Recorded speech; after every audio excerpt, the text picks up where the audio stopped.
لیکن اس میں لغاری صاحب ظاہر ہے کہ جب یہ حکومت مخلوط بننی ہے جو کہ ویسے باتیں ہو بھی رہی ہیں تو ظاہر ہے پیپلز پارٹی جب تک ساتھ نہیں ہوگی تو میرا نہیں خیال کہ اس طرح سے ممکن ہو پائے گا. لیکن بلاول نے یہ کہا ہے کہ جی ہم ان کے ساتھ نہیں بیٹھیں گے, تو پھر یہ کیا سیاسی بیان ہی تھا یا پھر اس کے بعد جب یہ نتائج آئیں گے تو پھر وہی معاملہ ہو جائے گا کہ ملا لیں گے ہاتھ؟ یا لغاری صاحب یہ میسج آپ کے میرے لیے نہیں ہے, کسی اور کے لیے میسج ہے کہ مخلوط حکومت مجھے نہیں چاہیے. ایک بات اور ہے, دیکھیں ایک میرے خیال دونوں جو بڑی پارٹیز ہے اگر کلیم آپ جیسے کیلکولیشن کر کے دیکھ لیتے ہیں, اگر وہ کہتے ہیں ہم 100 سیٹیں لیتے ہیں پورے پاکستان سے, پی ایم ایل این لیتی ہے, پی پی پی لیتی ہے, آپ اس کے اوپر ان کا اگر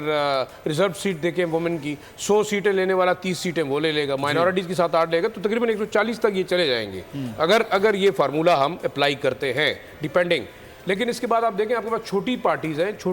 ہیں, آپ کے پاس ایم کیو ایم ہے, آپ کے پاس اے این پی ہے, آپ کے پاس جمعیت علماء اسلام ہے, استحکام پارٹی ہے, آپ ان کو بھی کہیں نہ کہیں سپیس دیں گے. اور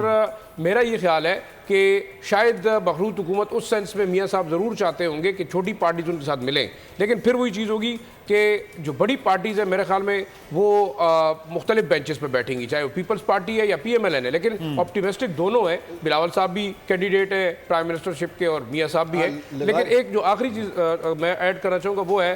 دیکھیں ٹرن آؤٹ اس وقت کے پی کے اندر پورے ملک کے اندر ینگ ووٹرز نکلے ہیں. اگر آن گراؤنڈ آپ بات کریں میٹر کرتا ہے کہ یہ ووٹ کس طرف جا رہا ہے, کون جو ہے وہ جیتے گا, یہ بڑا امپورٹنٹ ہے. اور جماعت اسلامی کی بار بار میں بات کر رہا ہوں, میرے خیال سے جماعت اسلامی کے جو 230 کے قریب کینڈیڈیٹس ہیں. سبسکرائب کریں اور بیل دبائیں تاکہ کوئی خبر رہ نہ جائے.